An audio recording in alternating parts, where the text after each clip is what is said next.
Hi, and welcome back. Today we are going to talk about rotations. Now, a rotation is a type of a transformation. So if you haven't watched my video called Intro to Transformations, you might want to do that before you watch this one. Okay, so I'm just here to teach you some tips and tricks of what I use in class to make rotations a little bit easier. So I pre-made this triangle and I plotted point A. Point A is over 2, up 6, it's right there. Point B is over 11, up 4, it's right there. And point C is over 4, up 2, and it is right there. So I just want to show you what I use in class. I use this. This is just patty paper or wax paper, and I usually have kids draw the shape on here and trace it so you can kind of visually rotate it. It's really good for those kids that are very visual. So I already pre-traced my shape on the wax paper, so I'm just gonna hold it up right there. And if you remember from the last video, when we do rotations, we need to know 3 things. We need to know which direction, how many degrees, and what is our point of center.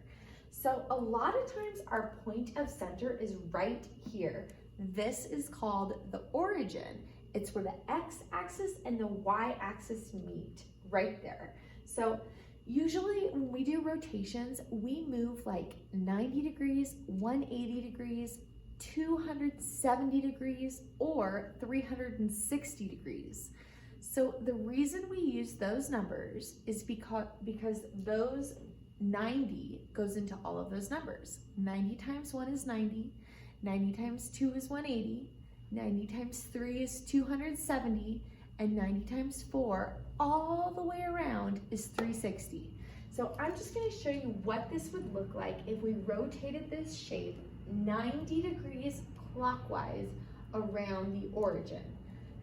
So the first thing I'm going to do is make a little T right at my origin on my wax paper. And every time I turn my paper to match up the T again, that would be a 90-degree turn.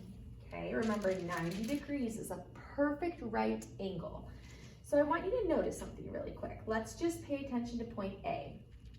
We start off at 2, 6, over 2, up 6. When I turn it 90 degrees around the origin, that point is at 1, 2, 3, 4, 5, 6, negative 2.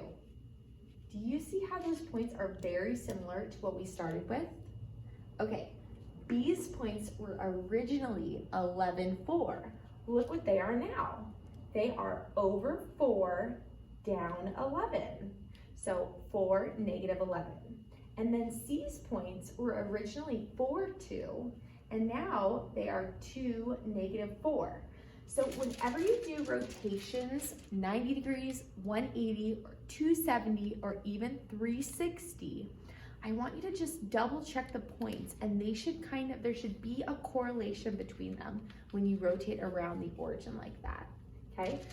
So if I did 180, that would be 1 turn, 2 turns, and this is a 180-degree turn clockwise around the origin. We can't forget to include those 3 things when we rotate.